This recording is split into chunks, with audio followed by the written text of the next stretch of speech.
ایمان ہے قول مصطفی۔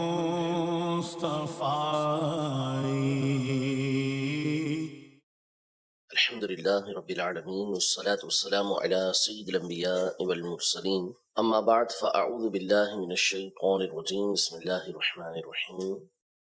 الصلاة والسلام عليك يا رسول الله وعلى آلك وأصحابك يا حبيب الله الصلاة والسلام عليك يا نبي الله وعلى آلك وأصحابك يا نور الله۔ نبی پاک صلی اللہ علیہ وسلم کی مبارک سیرت پر درس سیرت ہمارا جاری ہے، اور امام عبدالغنی ابن عبدالواحد المقدسی رحمۃ اللہ تعالی علیہ کی کتاب مختصر سیرت النبی صلی اللہ علیہ وسلم و اصحابہ العشرہ، اس کا درس سننے کی ہمیں سعادت حاصل ہو رہی ہے۔ مکی زندگی کے حوالے سے پچھلے درس میں تفصیل بیان کی گئی تھی، اور مکی صورتوں کے اندر بالخصوص نبی پاک صلی اللہ علیہ وسلم کی تسلی کا سامان کیا گیا ہے، اس کے حوالے سے کچھ باتیں میں نے آپ کے سامنے بیان کی تھی۔ اب جو چیپٹر ہے، آگے جو درس ہے، وہ نبی پاک صلی اللہ علیہ وسلم کی ہجرت سے متعلق ہے۔ چونکہ علماء نے اس بات کا بڑا اہتمام کیا ہے کہ نبی پاک صلی اللہ علیہ وسلم کی ایک ایک بات کو، ایک ایک چیز کو بہت ڈیٹیل اور تفصیل کے ساتھ تلاش کرنے، اسے پرکھنے کی کوشش کی ہے۔ حضرت عبداللہ بن عمر رضی اللہ تعالی عنہما جب مدینہ منورہ سے مکہ مکرمہ کی طرف حج کے لیے یا کوئی سفر اختیار کرتے، تو اسی راستے سے جاتے جس راستے سے نبی پاک صلی اللہ علیہ وسلم حج کے لیے یا عمرے کے لیے مدینہ منورہ سے مکہ مکرمہ کی طرف گئے تھے، بالکل وہی راستہ اختیار کرتے، اور راستے میں ہر اس جگہ پر کہ جہاں نبی پاک صلی اللہ علیہ وسلم نے اپنی اونٹنی بٹھائی تھی، وہیں پر وہ اونٹنی بٹھاتے، اور جہاں نبی پاک صلی اللہ علیہ وسلم نے نماز پڑھی تھی اس جگہ کو تلاش کر کے وہیں نماز ادا کرتے تھے۔ جیسا کہ بخاری شریف کے اندر ہم اس کو تفصیل کے ساتھ پڑھ چکے ہیں کہ انہوں نے کس طرح اس بات کا اہتمام کیا، اور ایک ایک جگہ کو انہوں نے یاد رکھا ہوا تھا، اسی جگہ کو تلاش کر کے اسی جگہ پر نماز ادا کرتے تھے۔ تو یوں راستے بھی جو نبی پاک صلی اللہ علیہ وسلم نے استعمال فرمائے ہیں، اس کو یاد رکھنے اور اس کے بارے میں جاننے کی اہل علم نے بھرپور کوشش کی، اور اسے یاد رکھا ہے اور اسے بیان کیا ہے۔ اگرچہ کہ بہت سارے راستے ظاہر ہے کہ جو جدید تعمیرات ہیں اس کے اندر وہ راستے جو ہے وہ شہید کر دیے گئے، ختم کر دیے گئے، مٹا دیے گئے، مختلف معاملات ہوئے، لیکن کتابوں کے اندر وہ سارے راستے، ساری جگہ موجود ہیں کہ نبی پاک صلی اللہ علیہ وسلم کس راستے سے پہلے مدینہ منورہ سے مکہ مکرمہ سفر کرتے تھے۔ اسی طرح نبی پاک صلی اللہ علیہ وسلم نے جب ہجرت فرمائی مکہ مکرمہ سے مدینہ منورہ کی طرف، تو اس کے حوالے سے بھی راستے کی جو باتیں معلوم ہو سکیں، علماء نے بہت زیادہ اہتمام کے ساتھ اسے بیان فرمایا ہے کہ نبی پاک صلی اللہ علیہ وسلم کی جو ہجرت تھی وہ کس راستے سے ہوئی، درمیان میں کہاں کہاں نبی پاک صلی اللہ علیہ وسلم تشریف فرما ہوتے رہے، جلوہ فرما ہوتے رہے، اور کس کس کے پاس آپ نے قیام کیا، راستہ کون سا اختیار کیا، یہ ساری باتیں کتب کے اندر موجود ہیں۔ جدید دور میں بعض کتابیں لکھی بھی گئیں جس میں آج کے دور کے حساب سے بھی اس بات کی نشاندہی کرنے کی کوشش کی گئی ہے کہ یہ وہ مقامات تھے جہاں سے نبی پاک صلی اللہ علیہ وسلم، سیدنا ابوبکر صدیق رضی اللہ تعالی عنہ، عامر بن فہیرہ رضی اللہ تعالی عنہ، یہ حضرات سفر کرتے ہوئے وہاں سے گزرے ہیں۔ لیکن ظاہر ہے کہ ہر کتاب کا اپنا اپنا ایک اسلوب ہوتا ہے، اپنا اپنا ایک انداز ہوتا ہے۔ تو یہاں امام عبدالغنی بن عبدالواحد مقدسی رحمۃ اللہ تعالی علیہ چونکہ مختصر انداز میں سیرت بیان کر رہے ہیں، تو وہ بہت زیادہ ڈیٹیل کے اندر نہیں گئے، انہوں نے فقط نبی پاک صلی اللہ علیہ وسلم کی ہجرت کا یہاں پر ذکر خیر کیا ہے۔ کفار مکہ نے جب ظلم و ستم کی انتہا کی اور اللہ پاک کی طرف سے نبی پاک صلی اللہ علیہ وسلم کو اجازت دی گئی کہ آپ مدینہ منورہ کی طرف ہجرت کر سکتے ہیں، ہجرت اختیار کر لیں، تو مولا کائنات مولا مشکل کشا رضی اللہ تعالی عنہ کو حضور پاک صلی اللہ تعالی علیہ وآلہ وسلم نے اپنے بستر پر آرام کرنے کا حکم ارشاد فرمایا، اور جو امانتیں کفار کی نبی پاک صلی اللہ علیہ وسلم کے پاس موجود تھیں، نبی پاک صلی اللہ علیہ وسلم نے حضرت علی رضی اللہ تعالیٰ عنہ کو دیں اور فرمایا کہ یہ ان کو واپس کر کے پھر مجھ سے مدینہ منورہ میں مل لینا، یعنی وہاں پر ہجرت کر کے آ جانا۔ خود نبی پاک صلی اللہ علیہ وسلم حضرت سیدنا ابوبکر صدیق رضی اللہ تعالیٰ عنہ کے ساتھ مکہ مکرمہ سے مدینہ منورہ کی طرف آپ نے ہجرت فرمائی۔ پہلے حضرت ابوبکر صدیق رضی اللہ تعالیٰ عنہ کے گھر تشریف لے گئے، اور وہاں پر انہوں نے پہلے سے 2 اونٹنیاں تیار رکھی ہوئی تھیں نبی پاک صلی اللہ علیہ وسلم کے لیے اور اپنے لیے، تو ان کے ساتھ نبی پاک صلی اللہ علیہ وسلم مکہ مکرمہ سے باہر تشریف لائے، اور باہر کھڑے ہو کر آپ علیہ الصلوۃ والسلام نے مکہ مکرمہ کو مخاطب فرمایا، اسے گفتگو فرمائی، اور مکہ مکرمہ سے ارشاد فرمایا کہ اے مکہ، تو اللہ کی زمینوں میں مجھے سب سے محبوب زمین ہے، سب سے محبوب زمین ہے۔ اگر تیری قوم یعنی کفار مکہ مجھے یہاں سے نکلنے پہ مجبور نہ کرتے، یہاں سے نکالتے نہ، یعنی نکالنے پہ مجبور نہ کرتے، تو میں یہاں سے نہ جاتا، میں یہاں سے نہ جاتا۔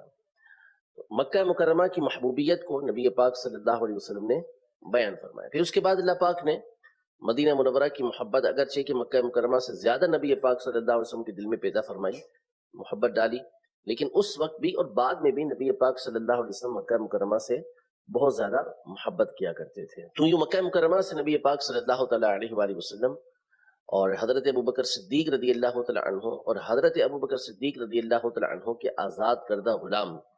حضرت سیدنا عامر بن فہیرہ رضی اللہ تعالیٰ عنہ یہ یہاں سے نکلے، اور ان کی جو چونکہ راستہ دکھانے والے افراد، وہ راستہ کوئی عام راستہ تھا نہیں، کیونکہ جس راستے سے جانا تھا وہ راستہ اختیار کرنا تھا کہ جہاں کی جانب کفار مکہ کا خیال نہ جائے۔ اگر بالکل سیدھا راستہ اختیار کرتے تو ظاہر ہے کہ انہوں نے پیچھے پیچھے آ جانا تھا۔ تو جو راستے کے ماہر ہوتے ہیں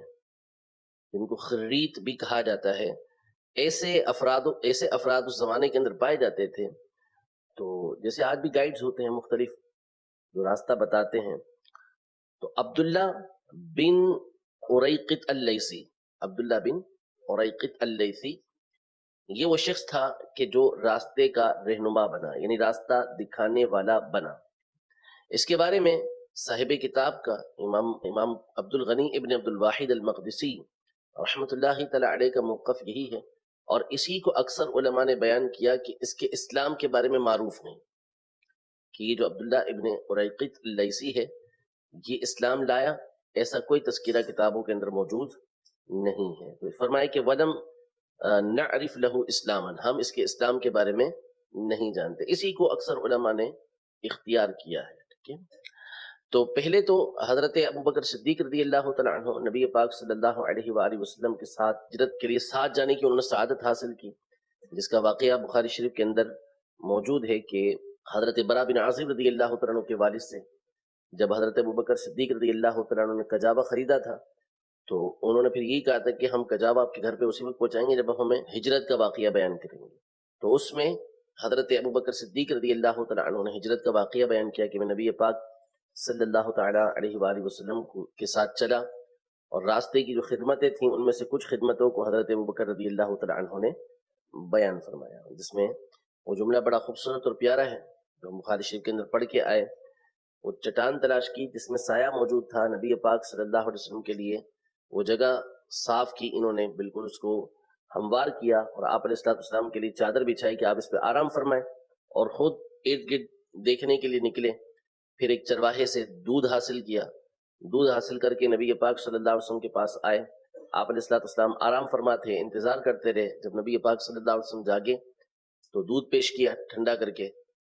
اور فرمایا کہ حضور علیہ السلام نے پیا حتی رضیت، یہاں تک کہ میں راضی ہو گیا، پیا نبی پاک صلی اللہ علیہ وسلم نے اور راضی میں ہو گیا، خوش ہو گیا کہ نبی پاک صلی اللہ تعالیٰ علیہ وآلہ وسلم نے اس دودھ کو نوش فرمایا۔ درحال پھر اس کے بعد مشہور و معروف واقعہ ہے کہ نبی پاک صلی اللہ تعالیٰ علیہ وآلہ وسلم اور حضرت ابوبکر صدیق رضی اللہ تعالیٰ عنہ یہ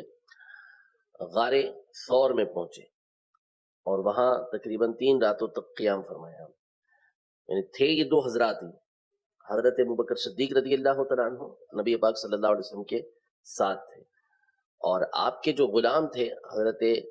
عامر بن فہیرہ رضی اللہ تعالیٰ عنہ، یہ اس علاقے کے اندر بکریاں چراتے رہتے تھے تاکہ دیکھتے رہیں کہ کفار مکہ تو پیچھا کرتے ہوئے نہیں آ رہے، حالات کا وہ جائزہ لیتے تھے، بکریاں چراتے تھے اور ساتھ میں ہی دیکھتے رہتے تھے. اور رات کے وقت نبی پاک صلی اللہ علیہ وسلم کی بارگاہ میں حاضر ہو جایا کرتے تھے، سارے دن کی خبر دیا کرتے تھے. اور حضرت اسما بنت ابی بکر، انہوں نے حضرت عائشہ رضی اللہ تعالی عنہا نے بہترین نبی پاک صلی اللہ علیہ وسلم کی اس وقت خدمت کی. ان کو یعنی حضرت اسما کو ذات النطاقتین کہتے ہیں. تو یہ جب تیار کر رہی تھی سامان نبی پاک صلی اللہ علیہ وسلم کے لیے،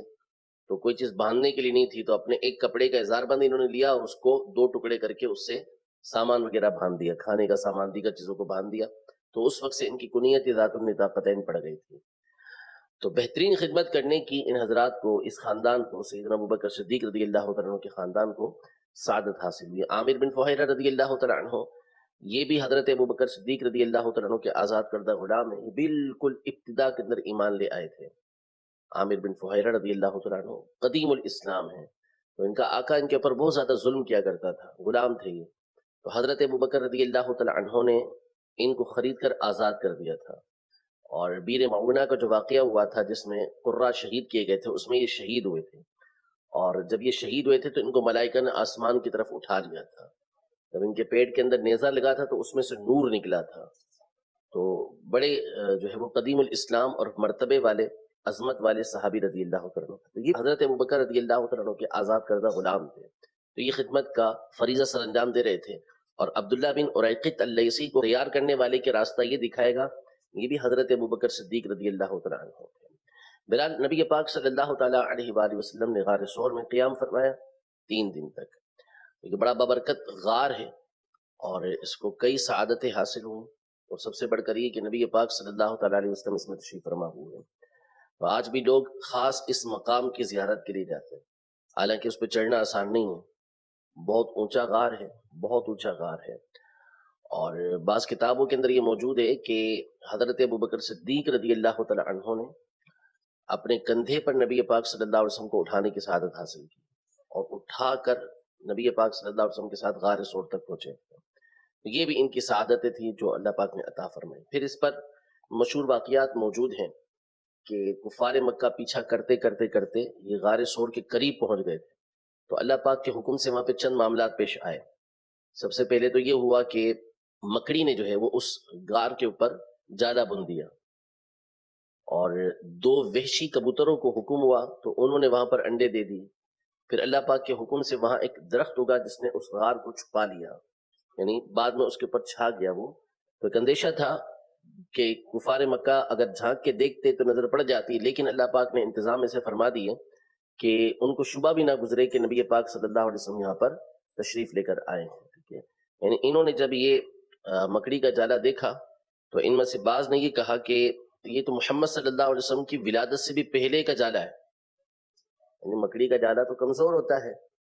اگر کوئی ادھر سے جائے گا تو نتیجہ کیا نکلے گا، ٹوٹ جائے گا. لیکن یہ بنا ہوا ہے اور اتنا پرانا بنا ہوا ہے، یعنی اس کو اللہ پاک نے ایسا بنا دیا کہ وہ پرانا محسوس ہونے لگا. تو انہوں نے کہا کہ یہ تو جا ہی نہیں سکتے، یہاں سے جاتے تو ٹوٹ جاتا، لہٰذا اس کا مطلب ہے کہ اس طرف گئے نہیں. حالانکہ نشانات تھے لیکن دور جا کے وہ نشانات ختم ہو جایا کرتے تھے. تو اللہ پاک نے یوں نبی پاک صلی اللہ علیہ وسلم کی غار ثور میں حفاظت فرمائی. وہاں حضرت ابوبکر رضی اللہ تعالیٰ کو خوف پیدا ہوا تو نبی پاک صلی اللہ علیہ وسلم سے عرض کی، تو نبی پاک صلی اللہ علیہ وسلم نے فرمایا لا تحزن ان اللہ معنا، کہ غم نہ کرو، بے شک اللہ ہمارے ساتھ ہے، اللہ ہمارے ساتھ ہے. بہت خوبصورت بات ہے یہ کہ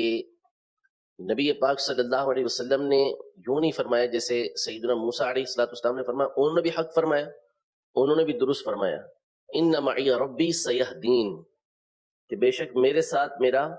رب ہے جو مجھے ہدایت دے گا. تو بات ان کی بھی ٹھیک ہے کہ میرے ساتھ میرا رب ہے، لیکن نبی پاک صلی اللہ تعالی علیہ وسلم کا کلام احسن ہے. ان کا حسن ہے، نبی پاک صلی اللہ علیہ وسلم کا کلام احسن ہے اور خوبصورت ہے، ان کا جمیل ہے، نبی پاک صلی اللہ علیہ وسلم کا کلام اجمل ہے، ٹھیک ہے، ان کا کلام فصیح ہے، نبی پاک صلی اللہ علیہ وسلم کا کلام افصاح ہے، ان کا کلام بلیغ ہے، نبی پاک صلی اللہ علیہ وسلم کا کلام ابلغ ہے، ٹھیک ہے، کہ انہوں نے فرمایا کہ ان معیہ، بے شک میرے ساتھ میرا رب ہے، پہلے معیہ فرمایا پھر رب بھی فرمایا۔ نبی پاک صلی اللہ علیہ وسلم نے یہ ارشاد فرمایا کہ لا تحزن، غم نہ کرو، ان اللہ معنا، پہلے فرمایا اللہ، پھر فرمایا ہمارے ساتھ ہے، انہوں نے فرمایا پہلے میرے ساتھ میرا رب ہے، نبی پاک صلی اللہ علیہ وسلم نے فرمایا کہ اللہ ہمارے ساتھ ہے۔ تو یہ نبی پاک صلی اللہ علیہ وسلم کی کلام کی اور زیادہ خوبی ہے، ان کا کلام بھی خوب ہے لیکن نبی پاک صلی اللہ علیہ وسلم کی کلام کے اندر اور زیادہ خوبی پائی جاتی ہے، ٹھیک ہے۔ تو فرمایا کہ لا تحزن ان اللہ معنا، بے شک اللہ ہمارے ساتھ ہے، غم نہ کرو۔ پھر وہاں سے نبی پاک صلی اللہ علیہ وسلم مختلف راستوں سے ہوتے ہوئے، یہ عبداللہ بن الاریقط اللیثی مختلف راستوں سے لیتا ہوا، جس کا تذکرہ کتابوں کے اندر موجود ہے، مختلف قبائل، مختلف جگہوں سے، ساحل سے اور نیچے کے علاقوں سے لے کر نبی پاک صلی اللہ تعالیٰ علیہ وآلہ وسلم کے ساتھ چلے اور مدینہ منورہ کے قریب پہنچے۔ تو کوئی بھی راستے میں ایسا کافر نہیں ٹکرایا جس سے نقصان ہو، صرف اسی وقت سراقہ بن مالک جو ایمان لے کر نہیں آئے تھے، وہ نبی پاک صلی اللہ تعالیٰ علیہ وآلہ وسلم سے اور حضرت ابوبکر رضی اللہ تعالیٰ عنہ سے ٹکرائے جا کے، اور حضرت ابوبکر رضی اللہ تعالیٰ عنہ اس مقام پہ عرض کی کہ یا رسول اللہ، طلب کرنے والوں میں سے ایک نے ہمیں پا لیا ہے، یہ پہنچ گئے قریب، تو نبی پاک صلی اللہ علیہ وسلم نے اس وقت بھی فرمایا غم نہ کرو، اللہ ہمارے ساتھ ہے۔ تو آپ علیہ السلام نے ہاتھ اٹھائے تو سراقہ بن مالک رضی اللہ تعالیٰ عنہ جو اس وقت تک ایمان نہیں لائے تھے، ان کا گھوڑا یہ ٹخنوں تک زمین کے اندر دھس گیا۔ تو انہوں نے کہا کہ آپ نے میرے بارے میں اس طرح کی بد دعا کی ہے، میرے خلاف دعا کی ہے، تو لہذا میں وعدہ کرتا ہوں کہ آپ دعا کریں، میں آپ کے در پہ نہیں ہوں گا اور آپ کی طرف سے میں کفایت کروں گا۔ تو نبی پاک صلی اللہ علیہ وسلم نے ان کے لیے دعا کی اور انہوں نے کہا کہ میرے لیے امن لکھ دیں، امان لکھ دیں، جب بھی میں آؤں تو مجھے امان حاصل ہو۔ تو نبی پاک صلی اللہ علیہ وسلم کے حکم سے عامر بن فہیرہ رضی اللہ تعالیٰ عنہ نے ان کے لیے امان کا کاغذ لکھ دیا کہ ان کو امن حاصل ہے۔ پھر یہ واپس گئے۔ اب جو بھی اس راستے کی طرف آتا تو وہ کہتے کہ میں دیکھ کر آ گیا ہوں، یہاں دیکھنے کی ضرورت نہیں، میرے بارے میں جانتے ہو کہ میں تلاش کرنے کا کتنا ماہر ہوں، میں یہاں دیکھ کر آ چکا ہوں، یہاں دیکھنے کی ضرورت نہیں، تو لوگوں کو دوسری طرف، کفار کو دوسری طرف بھیجتے دیتے ہیں۔ تو یوں نبی پاک صلی اللہ تعالیٰ علیہ وسلم مکہ مکرمہ سے مدینہ منورہ کی طرف ہجرت آپ نے فرمائی، اور 12 ربیع الاول کو نبی پاک صلی اللہ تعالیٰ علیہ وآلہ وسلم قبا کے مقام پر پہنچے، یعنی مدینہ منورہ پہنچے، اور قبیلہ بنو سالم، وہاں نبی پاک صلی اللہ تعالیٰ علیہ وسلم نے کلثوم بن حدیم ان کے یہاں پر آپ نے پڑاؤ فرمایا، اور اسی مقام پر پہلا جمعہ نبی پاک صلی اللہ تعالیٰ علیہ وآلہ وسلم نے ادا فرمایا۔ پھر اس کے بعد مختلف قبائل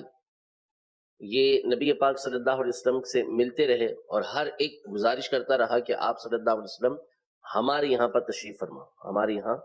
تشریف فرما ہو، لیکن نبی پاک صلی اللہ علیہ وسلم نے فرمایا کہ ہماری یہ اونچنی معمور ہے، یعنی اس کو حکم دے دیا گیا ہے جہاں جا کے یہ رکے گی اس مقام پر ہم ٹھہریں گے۔ تو وہ مختلف جگہوں پر جاتی آخر کار حضرت ابو ایوب انصاری رضی اللہ عنہ کے گھر کے سامنے بیٹھ گئے، ٹھیک ہے۔ تو وہ ان کے لیے یہ سعادت مقرر تھی کہ نبی پاک صلی اللہ تعالیٰ علیہ وآلہ وسلم کی خدمت گزاری کریں، میزبانی کرنے کی سعادت حاصل کریں، اور پھر انہوں نے ظاہر ہے کہ میزبانی کا حق تو کیا ادا ہو، نبی پاک صلی اللہ علیہ وسلم کا حق کون ادا کر سکتا ہے، لیکن جو کر سکتے تھے انہوں نے انتہا درجے کا کیا۔ یعنی پہلے نبی پاک صلی اللہ علیہ وسلم سے انہوں نے عرض کی کہ ہمارے گھر کا جو اوپر والا حصہ ہے اس میں آپ تشریف فرما ہو جائیں۔ تو نبی پاک صلی اللہ علیہ وسلم نے فرمایا کہ میرے پاس لوگ آتے رہیں گے، تمہیں تکلیف ہوگی، میں نیچے رہتا ہوں، تم اوپر رہو تاکہ تمہیں تکلیف کا سامنا نہ ہو۔ یعنی لوگ آئیں گے تو ظاہر ہے کہ اب وہ یہ تو نہیں تھا کہ راستہ دوسری طرف سے اندر سے ہی اوپر جانا پڑتا، تم اوپر رہو میں نیچے رہوں گا۔ تو حکم مان لیا، لیکن ایک رات سوئے ہوئے تھے تو اچانک خیال آیا کہ مسئلہ ہو گیا کہ نبی پاک صلی اللہ علیہ وسلم نیچے اور ہم اوپر ہیں۔ تو دونوں میاں بیوی بالکل دیوار سے سمٹ کر بیٹھ گئے اور ساری رات اسی حالت کے اندر گزاری۔ نہیں کہ ہم درمیان میں بیٹھے کیسے نبی پاک صلی اللہ علیہ وسلم نیچے تشریف فرمائے. پھر صبح بارگاہ رسالت میں عرض کی کہ آپ جو ہے وہ اوپر آ جائیں، ہم نیچے رہیں گے. ہم سے اوپر نہیں رہا جاتا کہ آپ نیچے رہیں اور وہ اوپر رہیں. اور ایک دفعہ جو ہے وہ پانی گر گیا تھا، تو ساری رات جو ہے وہ دونوں میاں بیوی نے اس کو خشک کیا کہ کہیں پانی کا کوئی قطرہ نبی پاک صلی اللہ علیہ وسلم پہ جا کے نہ گر جائے. حضور پاک صلی اللہ تعالیٰ علیہ وسلم کے لیے کھانا تیار کر کے بھیجتے اور پھر اس کے بعد پوچھتے کہ بھئی کہاں کہاں نبی پاک صلی اللہ علیہ وسلم کی مبارک انگلیاں لگی ہیں. تو جہاں جہاں نبی پاک صلی اللہ علیہ وسلم کی مبارک انگلیاں لگی ہوتی تھی وہاں سے ہی کھانا کھایا کرتے تھے. تو جتنا انہوں نے اپنی طاقت تھی، اپنی بساط تھی، ان کی استطاعت تھی، اس کے مطابق نبی پاک صلی اللہ علیہ وسلم کی میزبانی آپ نے کی. اور اسی لیے آپ میزبان رسول صلی اللہ علیہ وسلم کے نام سے معروف ہوئے. زید بن ثابت رضی اللہ تعالیٰ عنہ چھوٹے تھے. یہ فرماتے ہیں فَأَوَّلُ هَدِيَّةٍ دخلت علی رسول اللہ صلی اللہ علیہ وسلم هدیۃ دخلت بها انا. نبی پاک صلی اللہ علیہ وسلم کی بارگاہ میں سب سے پہلے جو ہدیہ لے کر حاضر ہوا وہ میں حاضر ہوا. یعنی نبی پاک صلی اللہ علیہ وسلم جب تشریف فرما ہوئے تو مجھے یہ سعادت حاصل ہوئی کہ میں ایک پیالہ لے کر کہ جس کے اندر روٹی، گھی اور دودھ موجود تھا وہ نبی پاک صلی اللہ علیہ وسلم کی بارگاہ کے اندر حاضر ہوا اور آپ علیہ الصلوۃ والسلام کی بارگاہ میں پیش کیا اور فرمایا کہ ارسلت بہا امی، یہ میری والدہ نے آپ کی بارگاہ میں پیش کیا ہے. تو حضور پاک صلی اللہ تعالیٰ علیہ وسلم نے ارشاد فرمایا کہ بارک اللہ فیکا، بارک اللہ فیکا، اللہ پاک تیری ذات کے اندر برکت عطا فرمائے. ٹھیک ہے. اور پھر اپنے ساتھیوں کو بلایا اور اس میں سے آپ علیہ الصلوۃ والسلام نے کھایا. پھر اس کے بعد کچھ دنوں تک مختلف صحابہ کرام علیہم رضوان کی طرف سے یہ ہدیے آتے رہے، یہاں تک کہ نبی پاک صلی اللہ علیہ وسلم نے جو جگہ مسجد نبوی علی صاحبہ الصلوۃ والسلام کی تھی اسے 10 دینار میں خریدا اور وہ 10 دینار جو ہے وہ حضرت ابوبکر رضی اللہ تعالیٰ عنہ نے ادا کی. پھر اس کے بعد مسجد نبوی علی صاحبہ الصلوۃ والسلام کی تعمیر ہوئی. یہاں تک مصنف علیہ رحمٰ نے نبی پاک صلی اللہ علیہ وسلم کی ہجرت کا مختصر الفاظ میں ذکر کیا ہے، اسے سن لیتے ہیں پھر آگے گفتگو کرتے ہیں. ہجرتہ صلی اللہ تعالی علیہ وسلم ثم هاجر الى المدینة ومعه ابو بکر الصدیق رضی اللہ تعالی عنہ ومولى ابی بکر عامر بن فہیرة ودلیلهم عبد الله بن الأریقط اللیثی وهو کافر ولم نعرف له اسلاما. یعنی پھر اس کے بعد نبی پاک صلی اللہ علیہ وسلم نے مدینہ منورہ کی طرف ہجرت کی اور آپ صلی اللہ علیہ وسلم کے ساتھ ابو بکر صدیق رضی اللہ تعالی عنہ اور آپ کے آزاد کردہ غلام عامر بن فہیرہ تھے، اور ان کی جو راستے کی رہنمائی کرنے والا تھا، راستہ دکھانے والا تھا، وہ عبداللہ بن الأریقط اللیثی، وہ کافر تھا. ہم اس کے اسلام کے بارے میں کوئی بات نہیں جانتے. مدینہ منورہ میں نبی پاک صلی اللہ تعالیٰ علیہ وآلہ وسلم نے قیام فرمایا اور اس میں جو صورتیں آپ کے اوپر نازل ہوتی رہیں ہجرت کے بعد وہ مدنی صورتیں کہلاتی، مدنی صورتیں کہلاتی ہیں. چونکہ مدینہ منورہ کے اندر عمومی طور پر جو موجود تھے وہ یہود موجود تھے یا اوس و خزرج موجود تھے. اوس و خزرج کے قبائل موجود تھے، یعنی جن کو انصار کہا گیا، جن کو انصار کہا گیا ہے، یہ حضرات موجود تھے. تو اب جو ایمان لے آئے سو ایمان لے آئے، وہ پکے مومن، یا پھر اہل کتاب تھے، یا پھر وہ تھے کہ جو ظاہر سے ایمان لے آئے لیکن باطن میں کافر تھے، یعنی منافق تھے. اب یہاں عمومی طور پر اللہ کی وحدانیت کا انکار کرنے والا کوئی موجود نہیں تھا. جس طرح مکہ مکرمہ کے کفار اللہ کی وحدانیت کا انکار کرتے تھے، بتوں کی پوجا کرتے تھے، جب یہ اوس و خزرج ایمان لے کر آ گئے اور انصار کے قبیلے بن گئے، یہ انصار کہلانے لگے، تو یہاں بت پرستی کا تصور نہیں تھا. ٹھیک ہے. اہل ایمان تھے یا اہل کتاب تھے تو وہ بت پرستی نہیں کرتے تھے، وہ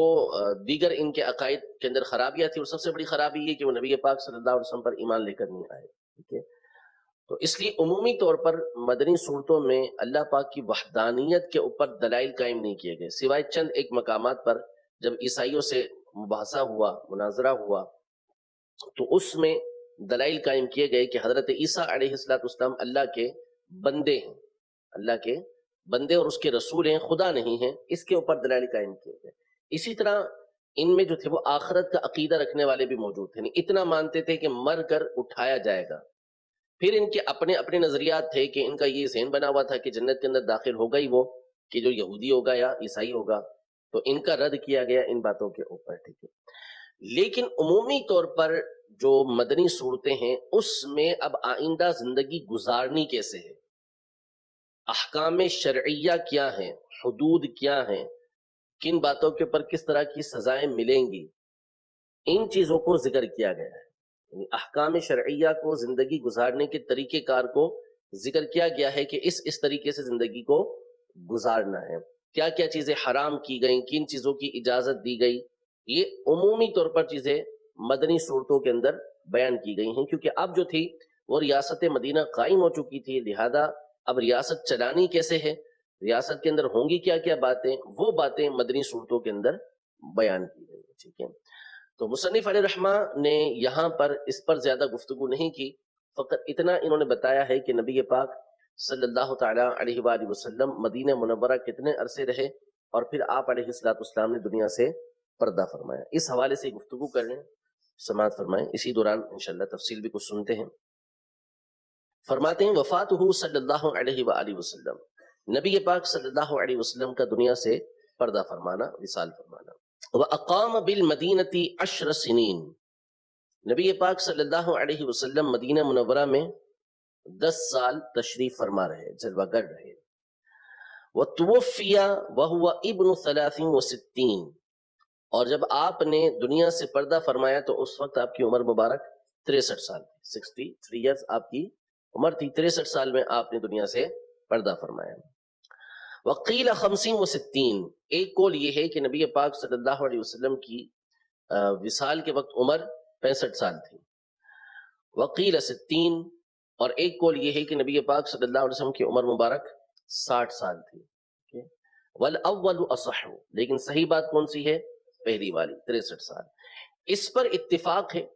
کہ نبی پاک صلی اللہ علیہ وسلم نے اعلان نبوت 40 سال کی عمر میں فرمایا، اعلان نبوت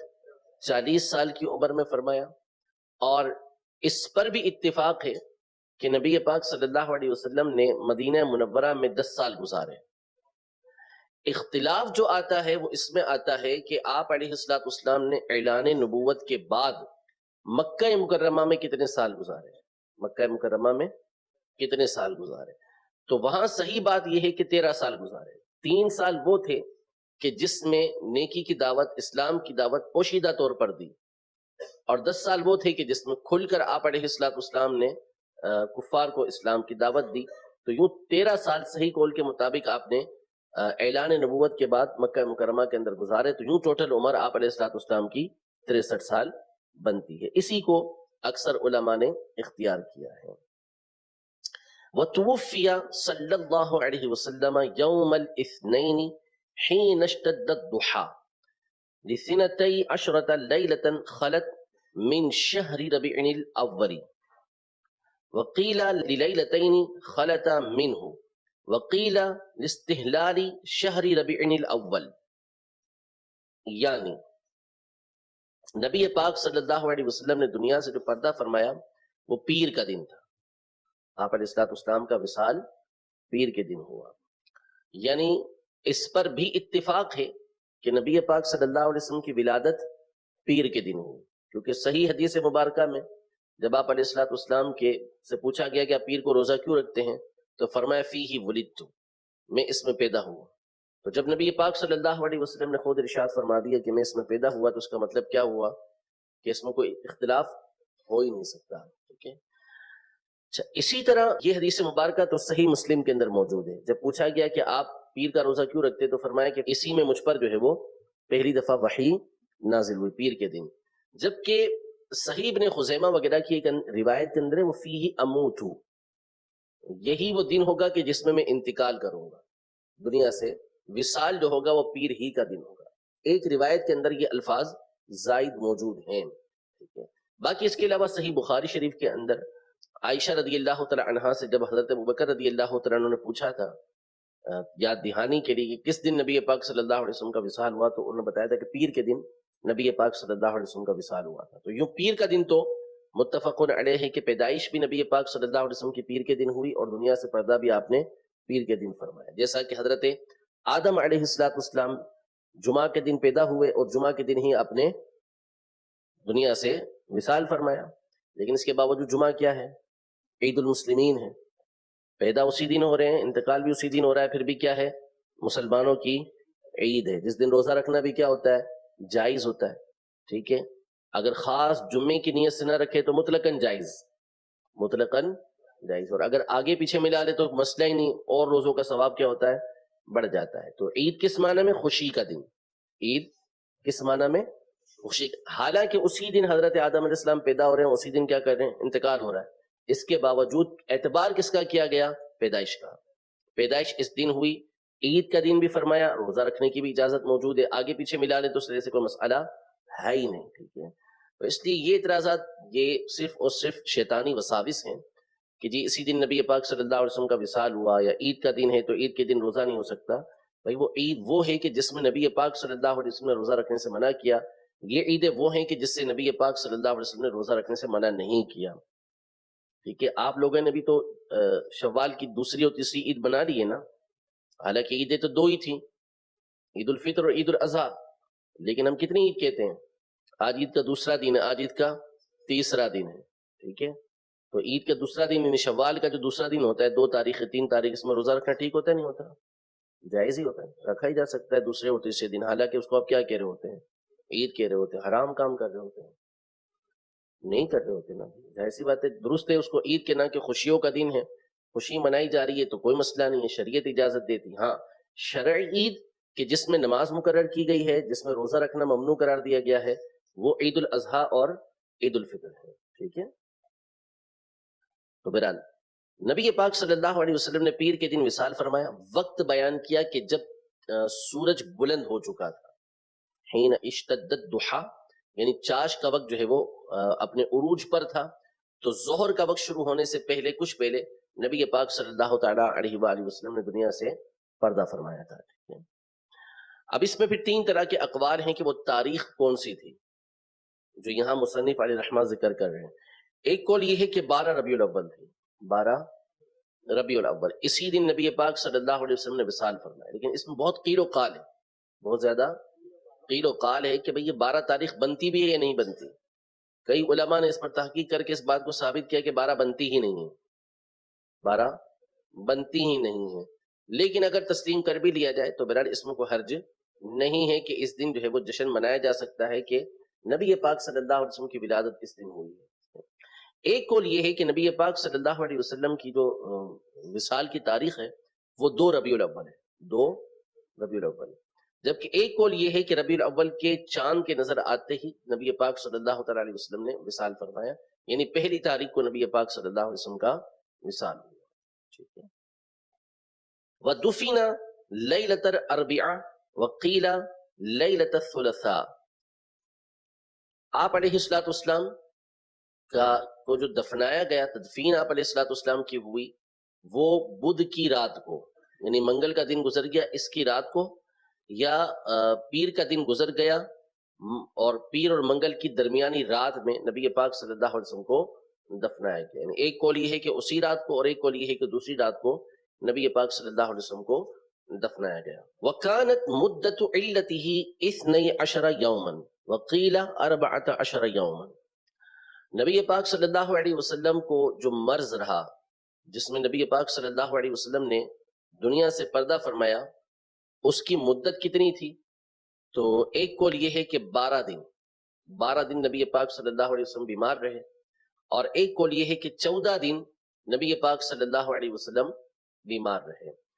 یعنی اس میں بیماری کا بڑھنا شروع ہوا، بیماری کا بڑھنا شروع ہوا۔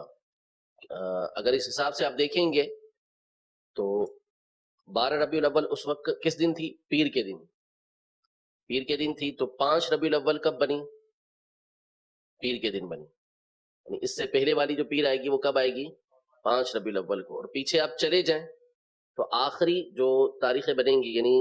اب جو اس کی پہلی تاریخ بنے گی وہ کس دن بنے گی؟ یعنی 5 تاریخ کو اگر ہم جاتے ہیں تو 5 تاریخ کو پیر کا دن ہے، 4 تاریخ کو اتوار کا دن ہے، 3 تاریخ کو ہفتے کا دن ہے، 2 تاریخ کو جمعہ کا دن ہے، اور 1 تاریخ کو جمعرات کا دن ہے، اور اگر ہم آتے ہیں اس سے نیچے اگر 30 تاریخ ہے اس کی سفر کی تو بدھ کا دن بنے گا، اور اگر اس سے نیچے آتے ہیں تو پھر منگل کا دن۔ اس کا مطلب ہے کہ ان دنوں میں نبی پاک صلی اللہ علیہ وسلم کی بیماری بڑی تھی، آپ کے مرض کے اندر شدت آئی تھی۔ تو یہ جو کہا جاتا ہے کہ آخری بدھ کو نبی پاک صلی اللہ علیہ وسلم کو شفا حاصل ہوئی تھی، ایسا نہیں ہے۔ ایسا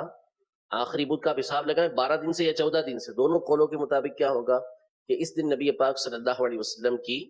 بیماری کے اندر، مرض کے اندر کیا ہوا تھا؟ اضافہ ہوا تھا، شدت ہوئی تھی۔ تو یہ جو آخری بدھ مناتے ہیں یا منایا جاتا تھا، یہ باہر صورت کیا ہے؟ غلط ہے۔ وَغَسَّلَهُ عَلِيُّ بْنُ أَبِي طَالِبٍ وَعَمُّهُ الْعَبَّاسُ وَالْفَضْلُ بْنُ الْعَبَّاسِ وَقُثَّمُ بْنُ الْعَبَّاسِ وَأُسَامَةُ بْنُ زَيْدٍ وَالشُّقْرَانُ مَوْلَيَاهُ وَحَضَرَهُمْ أَوْسُ بْنُ خَوْلِجٍ الْأَنصَارِيُّ۔ یعنی نبی پاک صلی اللہ تعالی علیہ وآلہ وسلم کو جو غسل دینے والے تھے وہ حضرت علی بن ابی طالب رضی اللہ تعالیٰ عنہ، آپ کے چچا حضرت عباس رضی اللہ تعالیٰ عنہ، آپ کے چچا زاد بھائی فضل بن عباس رضی اللہ تعالیٰ عنہ، ان کے بھائی قسم بن عباس رضی اللہ تعالیٰ عنہ، نبی پاک صلی اللہ تعالیٰ علیہ وسلم کے محبوب اسامہ بن زید رضی اللہ تعالیٰ عنہ، یعنی حضرت زید بن حارثہ رضی اللہ تعالیٰ عنہ جو نبی پاک صلی اللہ علیہ وسلم کے محبوب تھے، ان کے بیٹے اسامہ رضی اللہ تعالیٰ عنہ، یہ انہوں نے، اور شکران جو ان کے غلام تھے، انہوں نے نبی پاک صلی اللہ علیہ وسلم کو غسل دیا، اور اوس بن خولی الانصاری یہ اس وقت حاضر تھے، وہ بھی حاضر تھے۔ صحیح یہ ہے کہ غسل حضرت علی رضی اللہ تعالیٰ عنہ نے دیا، غسل حضرت علی رضی اللہ تعالیٰ عنہ نے دیا، اور یہ سارے حضرات مدد کے لیے موجود تھے، ساتھ دینے کے لیے موجود تھے، ٹھیک ہے۔ وَكُفِّنَ فِي 3 أَثْوَابٍ بِيضٍ صَحُولِيَّةٍ مِنْ ثِيَابِ صَحُولَةٍ بَلْدَةٍ بِالْيَمَنِ لَيْسَ فِيهَا قَمِيصٌ وَلَا عِمَامَةٌ۔ اور نبی پاک صلی اللہ تعالیٰ علیہ وسلم کو 3 سفید کپڑوں میں یمن کے شہر سحولہ کے بنے ہوئے جو کپڑے تھے اس میں کفن دیا گیا۔ 3 سفید کپڑے تھے اور بنے ہوئے کہاں کے تھے؟ یمن کے شہر سحولہ کے۔ نہ اس میں قمیص تھی، نہ اس میں امامہ تھا، نہ اس میں قمیص تھی، نہ اس میں امامہ تھا۔ اس لیے بہتر یہی ہے کہ بغیر امامے ہی کے کفن دیا جائے، سوائے ان لوگوں کے، جیسا حضرت عبداللہ بن عمر رضی اللہ تعالیٰ عنہ سے اس بات کا ثبوت ہے، سوائے ان لوگوں کے کہ جو اس بات کے عادی دنیا میں رہے کہ جو امامہ پہنتے ہیں، مشائخ ہیں جن کا معمول رہا امامہ پہننے کا، تو اس کو امامہ کفن کے اندر دیا جائے۔ ہر ایک کو اس طرح امامہ دینا یہ صحیح نہیں ہے۔ نبی پاک صلی اللہ تعالیٰ علیہ وآلہ وسلم کے کفن کے اندر بہرحال امامہ شریف موجود نہیں تھا، ٹھیک ہے۔ وَصَلَّى عَلَيْهِ الْمُسْلِمُونَ أَفْذَاذًا لم یؤمہم علیہ احد، یعنی نبی پاک صلی اللہ علیہ وسلم پر لوگ علیحدہ علیحدہ نماز پڑھتے رہے، ان کی امامت کسی نے نہیں کی، ان کی امامت کسی نے نہیں۔ اس میں 2 طرح کے قول ہیں کہ نبی پاک صلی اللہ علیہ وسلم کی جو نماز جنازہ ہے وہ پڑھی گئی یا نہیں پڑھی گئی۔ ایک قول یہ ہے کہ جس طرح باقاعدہ دوسروں کی نماز جنازہ پڑھی جاتی ہے ویسے ہی پڑھی گئی، اور اصول یہ ہے کہ جب تک ولی شرعی نہ پڑھ لے یا اس کی اجازت سے نہ پڑھ لی جائے اس وقت تک نماز جنازہ کا تکرار ہو سکتا ہے۔ نماز جنازہ کا تکرار ویسے جائز نہیں، لیکن جو ولی شرعی ہے اس نے نہیں پڑھی اور نہ ہی اس کی اجازت سے پڑھی گئی ہے، تو اب اجازت بنتی ہے کہ نماز جنازہ کا تکرار ہو سکتا ہے۔ لیکن جب ولی شرعی نے پڑھ لی تو اس کے بعد جو ہے یا اس کی اجازت سے پڑھ لی گئی تو اب دوبارہ نہیں پڑھی جا سکتی۔ تو ایک قول یہ ہے کہ یہ لوگ باقاعدہ جماعت کے ساتھ پڑھتے رہے، اور آخر میں ولی شرعی چونکہ حضرت ابوبکر رضی اللہ تعالیٰ عنہ تھے جو خلیفہ مقرر ہوئے تھے، تو اس لیے انہوں نے جب پڑھا دی تو اس کے بعد پھر نہیں پڑھی گئی، ورنہ اگر اس کا تکرار مشروع ہوتا، جائز ہوتا، تو نبی پاک صلی اللہ علیہ وسلم تو حیات ہیں۔ آج بھی لوگ کیا کر رہے ہوتے ہیں؟ سنہری جالیوں کے سامنے نماز جنازہ پڑھ رہے ہوتے ہیں، لیکن ایسا کبھی نہیں ہوا۔ حضرت ابوبکر رضی اللہ تعالیٰ عنہ نے پڑھا دی تو اس کے بعد پھر ختم ہو گیا۔ ایک قول یہ ہے کہ باقاعدہ اسی انداز میں پڑھی گئی، جبکہ دوسرا قول یہ ہے کہ لوگ آتے جاتے اور درود و سلام کے نذرانے پیش کرتے جاتے، باہر نکلتے جاتے تھے، تو یوں درود پاک نبی پاک صلی اللہ علیہ وسلم کی بارگاہ میں یہ پیش کیا گیا ہے۔ انشاءاللہ اس میں کچھ 1-2 باتیں اور ہیں جو اگلے درس کے اندر ہم ذکر کریں گے۔ اللہ رب العزت جل وعلا ہم سب کو نبی پاک صلی اللہ علیہ وسلم کی برکات دین و دنیا آخرت سب میں عطا فرمائے۔ کل بروز قیامت نبی پاک صلی اللہ علیہ وآلہ وسلم کی شفاعت خاصہ میں سے ہمیں ہمارے خاندان بھر کو اللہ پاک حصہ عطا فرمائے، آمین بجاہ النبی الامین صلی اللہ تعالی علیہ وآلہ وسلم۔ ایمان ہے قول مصطفی